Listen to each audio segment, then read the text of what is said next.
వైభవ్ సూర్యవంశీ ఈ పేరు వినంగానే అబ్బా తెలియని ఒక వైబ్రేషన్ వస్తుంది. ఎందుకనంటే 14-15 ఏళ్ల వయసులో ఈ అబ్బాయి సృష్టిస్తున్న రికార్డులు మామూలు విషయం కాదు.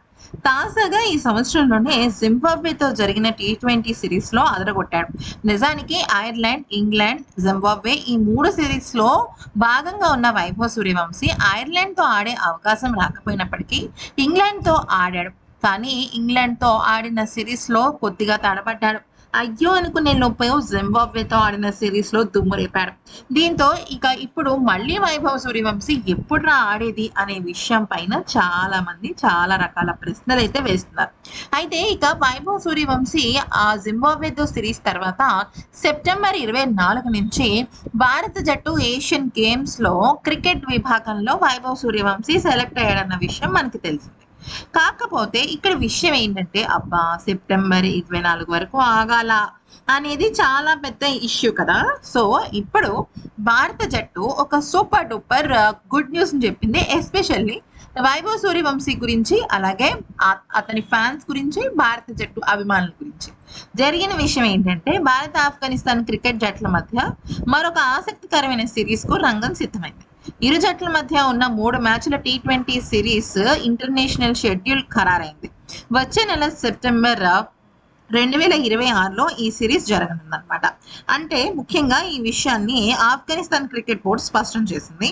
ఇటీవలే భారత్, ఆఫ్ఘనిస్తాన్ జట్లు ఒక టెస్ట్ మ్యాచ్ తో పాటు 3 వన్డేలతో తలపడిన సంగతి తెలిసిందే. అయితే ఈ నేపథ్యంలో కనుక చూసినట్టయితే సెప్టెంబర్ 13, 15, 17 తేదీల్లో వరుసగా 3 T20 మ్యాచ్లు అయితే జరగనున్నాయి. అయితే ఇప్పుడు ఆఫ్ఘనిస్తాన్ క్రికెట్ బోర్డు ఆగస్టు 10న తమ వాటాదారులకు పంపిన లేఖలో ఈ తేదీల్ని వెల్లడించింది. అయితే ఇప్పుడు మ్యాటర్ ఏంటి అంటే 17వ తారీఖున 3వ T20 ముగిసిపోతుంది కాబట్టి ఈ 3 T20లకి కూడా వైభవ్ సూర్యవంశీ సెలెక్ట్ అవ్వబోతున్నాడు.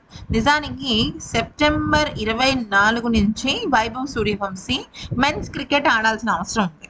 కాకపోతే అంతకన్నా ముందు ప్రాక్టీస్ సెషన్స్ లో ఉండాలి, అక్కడ వాళ్ళు అటెండ్ అవ్వాలి, ఇటువంటి చాలా రూల్స్ అండ్ రెగ్యులేషన్స్ ఉన్నాయి.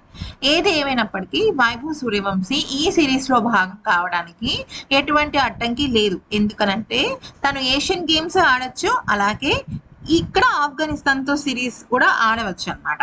సో దీనివల్ల మనకి డబుల్ ధమాకా. వైభవ్ అటు మన భారత జట్టుకు సంబంధించిన ఆఫ్ఘనిస్తాన్ సిరీస్ లోనూ ఆడతాడు, ఏషియన్ గేమ్స్ లోనూ తలుపుమంటాడు. వైభవ్ తో పాటుగా తిలక్ వర్మన్ కూడా సెలెక్ట్ చేసే అవకాశాలు కనిపిస్తున్నాయి. మరీ ముఖ్యంగా చెప్పాలి అంటే వైభవ్ సూర్యవంశీ 3 మ్యాచ్లు ఆడి అప్పుడు ఇమీడియట్ గా తన ఏషియన్ గేమ్స్ లో జాయిన్ అవుతాడు. ఒకవేళ గనక ప్రోటోకాల్స్ డిఫరెంట్ గా ఉంటే అట్లీస్ట్ మొదటి 2 T20 మ్యాచ్లైనా ఆడడానికి BCCI ప్లాన్ చేస్తాం.